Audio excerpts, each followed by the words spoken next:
Ketemu lagi dengan saya di Prasangka Seram.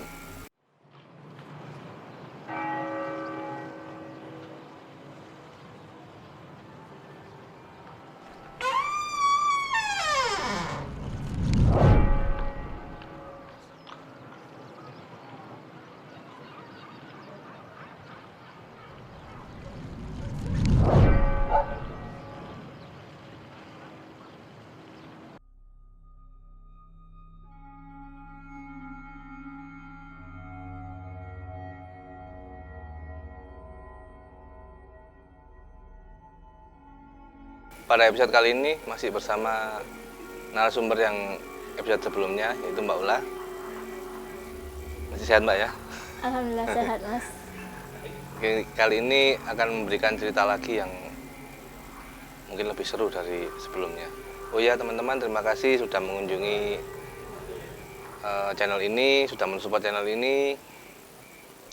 Terus dukung hingga kami tetap semangat untuk membuat channel yang menghibur teman-teman sekalian. Baiklah, kita awali cerita ini. Jangan dimulai langsung dari Mbak Ula. Monggo, silakan. Terima kasih Mas. Masih cerita ini cerita sendiri atau teman? Kayak kemarin kan ceritanya teman ya? Ini sebenarnya cerita dari senior saya Mas. Oh iya. Monggo, Boleh silakan. dimulai. Kebetulan saya kurang tahu ini persisnya kejadiannya kapan. Cuman ini diceritakan waktu saya sekolah.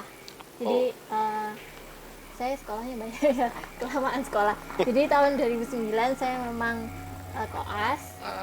Setelah lulus jadi dokter, saya melanjutkan pendidikan lagi di ilmu kedokteran forensik di salah satu kota besar di Indonesia tahun 2017 dan sampai tahun 2020. Sudah lulus berarti sekarang Mas? Sudah, alhamdulillah. Alhamdulillah. Berarti bentar lagi akan menjalani profesi Pak ya? Sudah Mas. Oh, sudah? Sudah. Alhamdulillah. Monggo Pak, silakan. Ini cerita oleh senior saya yang waktu itu beliaunya sudah menjadi spesialis forensik Mas. Oh ya. Beliau menceritakan kepada saya, menurut saya kisah yang paling mengerikan. Jadi salah satu tugas dokter forensik itu kan membantu pihak kepolisian untuk menegakkan keadilan. Salah satunya yaitu dengan gali kubur Mas. Oh jadi mayat yang udah dikubur Itu digali kembali. digali kembali. Wow, serem ya. Ya kalau dibayangin itu serem Mas. Jadi penggalian kubur ini macam-macam Mas. Bisa karena mungkin kasus orang hilang. Oh iya. Yang kemudian mungkin ada yang tahu kuburnya di mana. Atau bisa jadi pembunuhan. Yang sebelumnya diberitakan bukan pembunuhan, ternyata itu memang pembunuhan. Ya. Oh gitu. Atau mungkin dari pihak keluarga yang ingin mengetahui penyebab kematian. Ya. Bisa jadi karena sengketa waris atau tukaran. Ya, ada karena biasanya mencari anak yang hilang atau orang tua yang ini hilang di sengketa waris itu. Saya kurang tahu ini proses penggalian kubur ini karena kasus apa, pembunuhan atau apa, saya kurang tahu. Tapi yang cukup aneh, penggalian kubur yang biasa dilakukan siang hari ini dilakukan tengah malam. Wow, kan menambah serem ya kalau malam kan? Ya. Siang aja kadang kita ke kuburan ya serem sih. Iya Mas. Terus? Siang-siang gali kubur itu bukan cuma serem, panas juga Mas. Iya sih. Terus? Gitu. Jadi ini TKP-nya itu ada di sebuah desa di Jawa Timur juga, di wilayah Jawa Timur. Waktu itu senior saya mendapatkan surat permintaan visum penggalian jenazah dari polsek. Saya tidak bisa menyebutkan polsek mana. Polsek setempat. Polsek setempat ya. Setelah rundingan sama penyidiknya, senior saya ini merasa penyidiknya ini terlalu terburu-buru gitu. Kenapa tidak digali pagi saja gitu. Tapi penyidiknya minta kalau bisa sekarang saja Dok digali. Entah kenapa gitu loh. Mungkin merasa curiga mungkin atau Bisa jadi kematiannya merasa gitu. curiga, tapi ini penyidiknya tidak Tidak menjelaskan, menjelaskan. menjelaskan kenapa harus digali saat itu juga. Akhirnya senior saya bersama rombongan dari kamar jenazah berangkat ke TKP. Cukup lama mas perjalanan, sekitar Jauh Mbak ya. setelah 2-3 jam berkendara, ternyata bukan pemakaman umum mas yang dituju. Nah, terus berarti Biasanya kan kalau di suatu desa itu mereka punya pemakaman sendiri. Istilahnya kayak pemakaman keluarga gitu atau mungkin Antara pemakaman keluarga atau pemakaman yang sudah lama mas. Jadi tidak ada. Biasanya kalau di makam itu kan ada kayak gerbangnya ya. atau pagar. Ini di tengah-tengah padang jagung mas. Bayangan mas, jam aneh ya. tengah malam gali kubur Di tengah-tengah ladang jagung. Bisa bayangkan mas. Memang serem mas. Nah pada saat itu kalau biasa kita gali kubur itu siang hari itu kan banyak masyarakat yang lihat, penasaran, bahkan biasanya ada yang jualan juga mas, sudah kayak pasar malam gitu. Cuman karena ini malam hari, yang ada itu hanya tukang gali, senior saya itu sama polisi. Oh polisi penyidik Sama, tadi. iya penyidik tadi. Sama sekali tidak ada warga yang melihat. Terus? Jadi biasa lokasi makam yang akan dikubur itu, yang akan digali itu akan ditutup terpal supaya tidak terlihat dari luar, dan juga dikasih atap terpal. Ya. Nah ini untuk menambah serem lagi, gremes mas. Aduh. Itu jam berapa kejadian? Jam 10-an paling ya?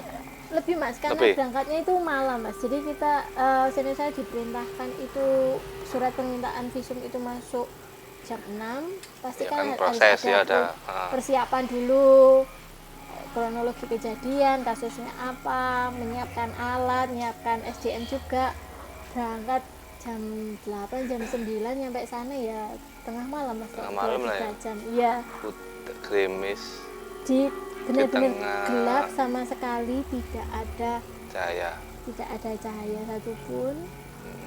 Tidak ada, ya cahaya ada mas dari lampu gali kuburan, nggak ada cahaya, takut salah gali mas. Takut salah gali. Liru kuburan tanggane sing Iya. Terus?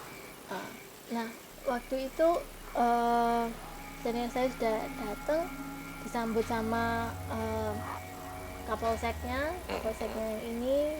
Beliau cakap-cakap sebentar. Terus biasanya kami yang dokter ini tidak ikut menggali mas, jadi yang menggali tetap tukang gali, tapi kita melihat prosesnya. Oh iya. Nah waktu sudah ketemu kayu yang dibuat nutupi ya, kayu resek. Waktu ketemu teleseknya, senior saya dipanggil, Dok, sudah ketemu teleseknya? Oh iya. Terus senior saya ini lihat turun. Siap-siap mas, siap-siap gitu, siap-siap pakai skoret, kita bilangnya pakai skoret kayak celemek gitu, pakai sarung tangan panjang, pakai boots karena memang becek mas, pakai boots, pakai masker. Tapi waktu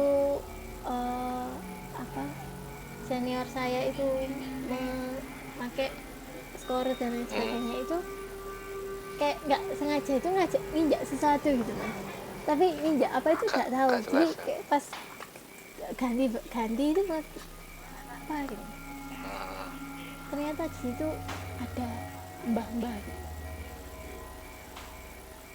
Ada mbah-mbah. Senior saya waktu itu juga mikir, mbah tekondi, mbah ini kayak apa, mbah dari mana? Iya mbah dari mana, apa dipikir warga sekitar, datang dari mana atau warga sekitar gitu. Ya kula nuwun lah, cara pendatang kan mas, kula nuwun lah, diem aja mbahnya. Terus mbahnya ini cuman senyum, tapi senyumnya itu senyum nggak enak gitu mas. Senyum senyum. Terus kan senior saya ganti sambil ngeliatin mbah itu, nggak enak juga diliatin gitu, orang pakai APD kok diliatin.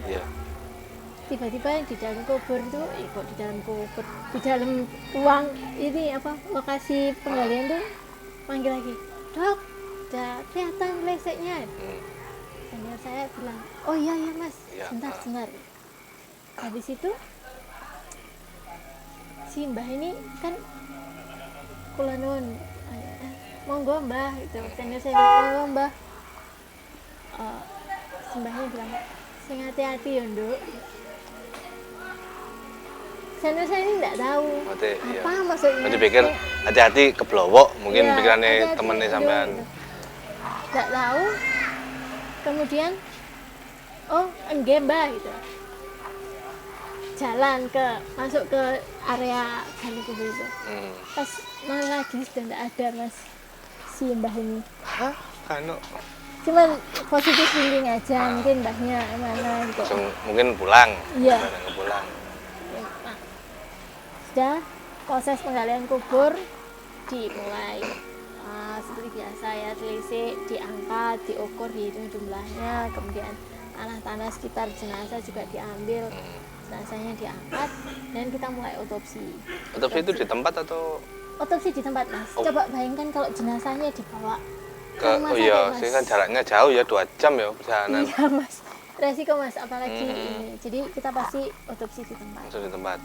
Otopsi selesai, sudah selesai. Senior saya balik lagi keluar dari area gali kubur itu mas. Kita harus turun ke bawah untuk ngambil tanah untuk diperiksa, ngambil tanah di bawah jenazah itu untuk diperiksa.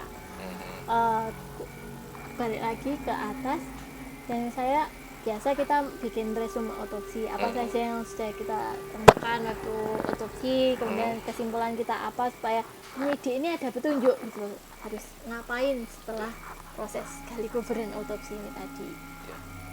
Nah kan habis kena darah, kena tanah kan pasti ganti baju lagi, ganti dilepasi semua APD-nya, balik ke tempat si mbah kita tadi.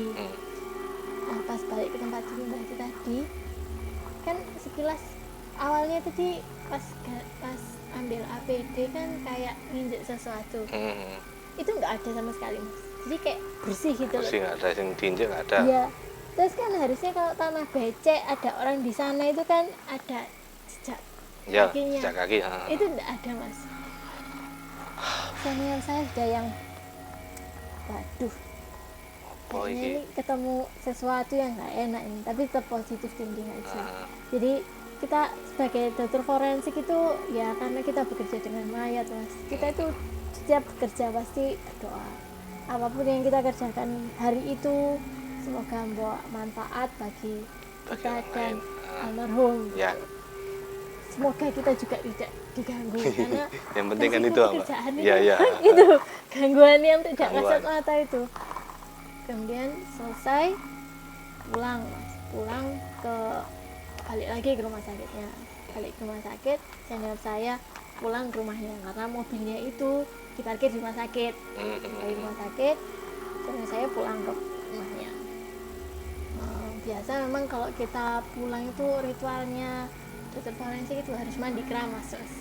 Saya mensucikan diri lagi lah istilahnya. Mensucikan diri, mandi keramas. Melakukan apa-apa gitu. Iya, ya kita positif thinking aja. Jadi mandi keramas itu kayak aturan yang tidak tertulis di bahwa kita itu wajib melakukannya ya. Pertama kan memang baunya sih, Mas. Iya sih. Kedua memang ya untuk menghindari hal-hal yang tidak kita inginkan dari gangguan-gangguan seperti itu. Nah, yang paling aneh adalah kejadian pasca gali kubur itu, Mas. Itu udah di rumah sakit itu udah pulang ya? Udah pulang. Jadi kasusnya ini sudah selesai, Mas. Sudah ditangani polsek, sudah tidak ada campur tangan lagi dari senior saya yang dokter forensik ini. Kemudian senior saya itu merasa aneh, Mas, karena mobilnya bau kayak mayat itu apa? Bau mayat, Mas. Ini tuh bukan main di sini.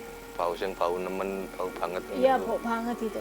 Senior saya mikir, oh mungkin ini bau dari luar, bau dari sisa gali jenazah kan, mungkin ada tanah kuburan atau apa yang nempel di baju kita atau di badan kita yang kita nggak tahu ada di situ.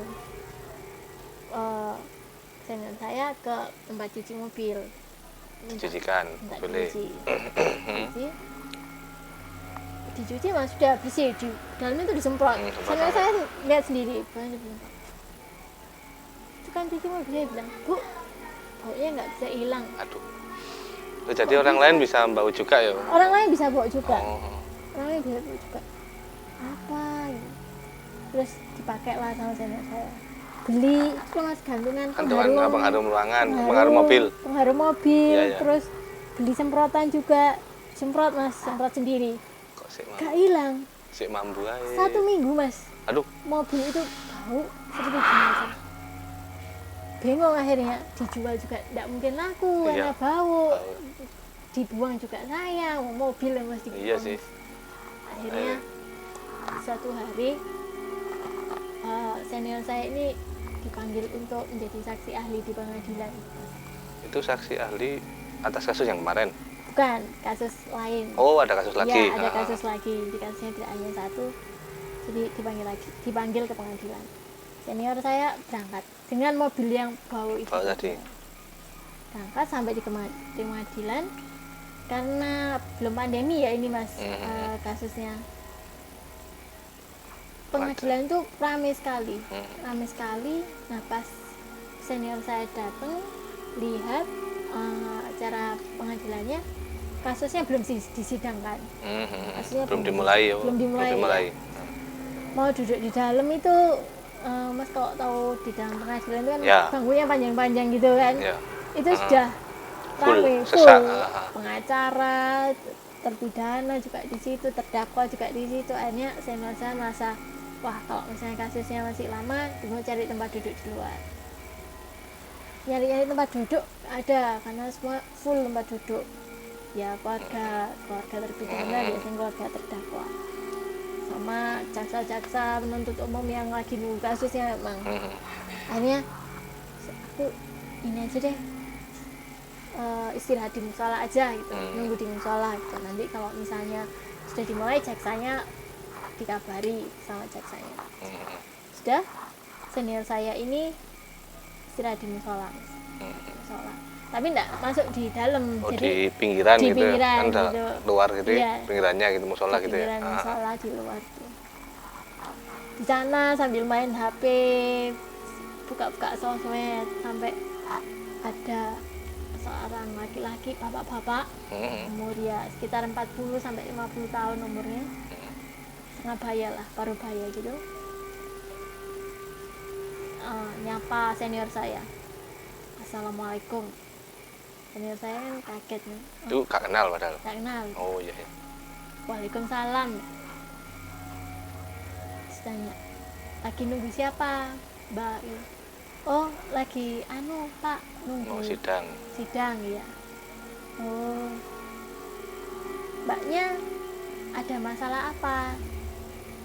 Ya, senior saya tiba-tiba ada orang nggak kenal ditanya begitu kan merasa apa sih wong iki? Iya. Apa ya? Enggak Pak, nggak ada masalah apa-apa. Mbak, jangan bohong sama saya. Oh, tiba-tiba dijudge ngono. Iya.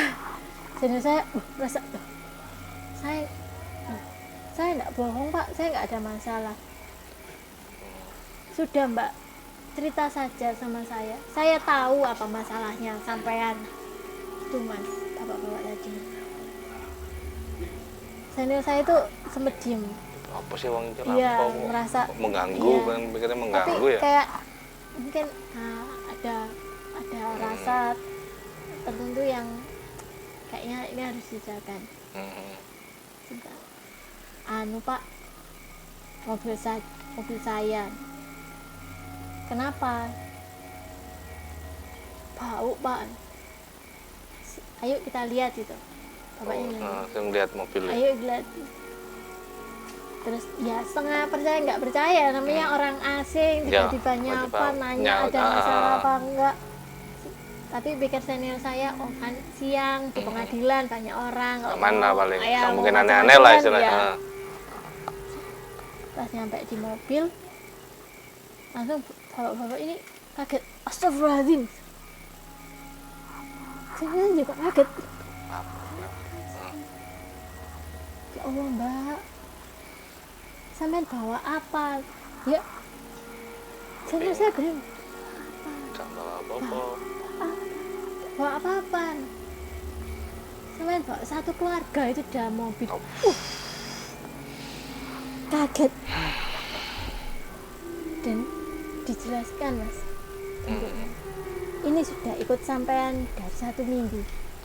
Bapak itu paham ya kalau Ya, selama 1 minggu maksudnya itu kayak bisa melihat itu kok loh. bau apa rutannya kan bau mobil bau itu kan sudah seminggu lebih kan Iya, ya. ini sudah seminggu. Jadi saya kaget, mbak habis ngapain seminggu yang lalu? Cerita gali kubur, ini banyak yang ikut mbak. Terus pripun pak, pakai bahasa Jawa. Gimana pak, pripun? Ya mbak, tak apa-apa, tak suruh pulang gitu. Lain kali kalau apa mau melakukan sesuatu, kula nuwun bismillah, jangan seenaknya sendiri di tempat orang. Oh nggih pak. Terus ya setelah dilihat sama bapak-bapak ini, bau itu hilang mas, sama sekali hilang. Nggak ada bau busuk itu sama sekali nggak ada. Tidak ada sama sekali. Senior saya tuh namanya syukur itu gimana ya, alhamdulillah ternyata selama ini yang menjadi bau itu adalah satu keluarga. Bayangkan satu keluarga. Satu aja itu serem. Ini satu keluarga. Jadi di situ dijelaskan ternyata bapak-bapak ini ustadz, seorang ustadz. Jadi memang di pengadilan situ untuk memang ada kasus yang harus membutuhkan Pak Ustadz ini untuk datang. Jadi di sama Pak Ustadz ini senior saya cerita ke saya, ada laki-laki mak 1, wanita 1 sama anak 2, bukan KB lu ya. Tapi ini maksudnya anak cukup. ada 1 bentuknya itu laki-laki, mukanya itu rusak, sudah nggak pakai baju tapi pakai pocong tuh, pakai pocong. Kuno pocong jenenge. Oh iya pocong ya namanya. Jadi dia itu laki-laki tapi pocong itu enggak yang sempurna pocong gitu loh. Jadi ada sudah muka iya, gitu. Terus satu lagi katanya cewek ini besar mas, kayak gemuk gitu loh, gede. Mukanya itu enggak begitu rusak tapi sudah hijau bengkak kayak busuk gitu ya. Nah yang dua anak kecil ini itu sudah hampir jadi kayak tengkorak gitu. Senior saya diceritain bentuknya itu udah yang ampun udah Ustaz, mending tidak usah diceritakan Ustaz, daripada saya pulang kepikiran. Nah kan sebagai bentuk terima kasih kan ya mau apa Ustaz bilang nggak usah mbak itu, saya pesan aja lalu jaga sholatnya, lalu berdoa, ya kita tidak tahu kita melewati apa, di tempat apa, kalau minta perlindungan lah pada Allah Subhanahu wa Ta'ala. Setelah kejadian itu apa kejadian lagi Mbak?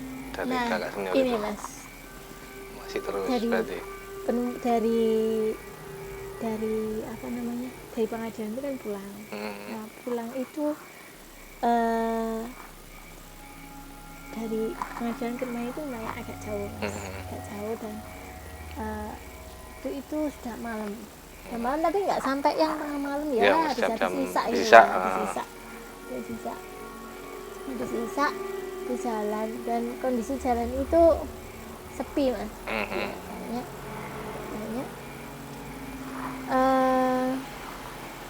Nyetel radio.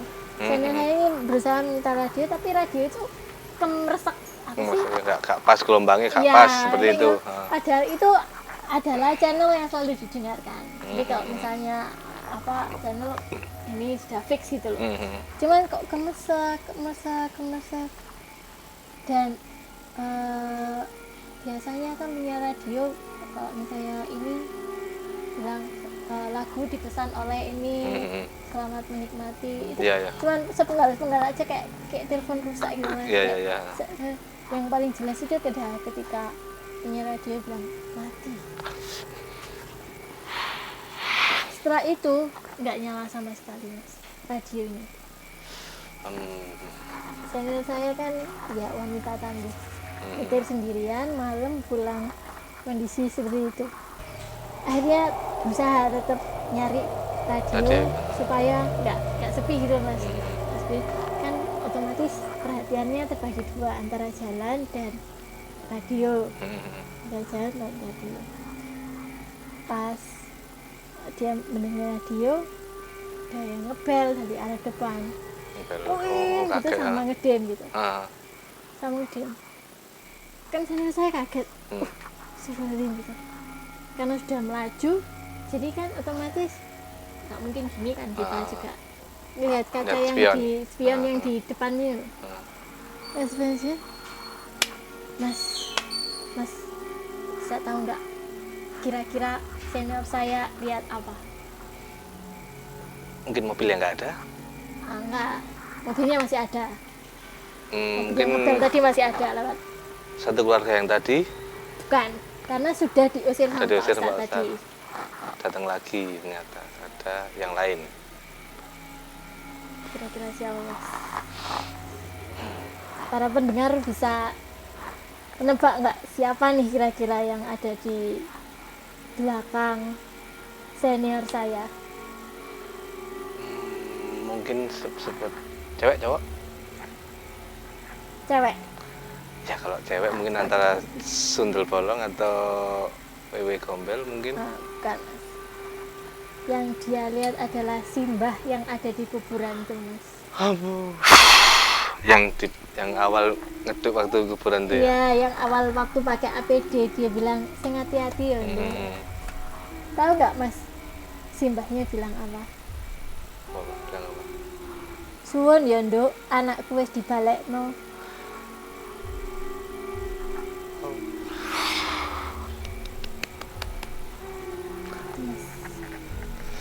Saya merinding mas.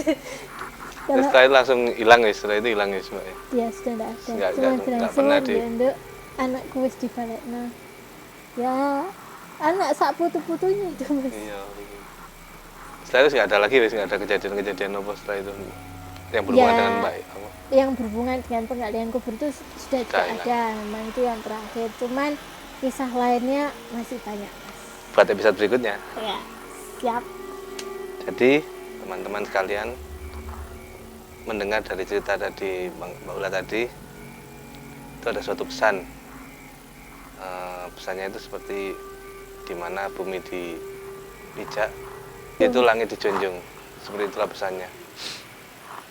Mengenai cerita tadi, apakah teman-teman sekalian berprasangka seram dengan cerita itu? Cukup sekian malam ini. Terima kasih Mbak Ula.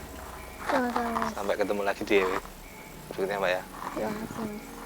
Teman-teman, sampai jumpa lagi di prasangka seram berikutnya. Wassalamualaikum warahmatullahi wabarakatuh.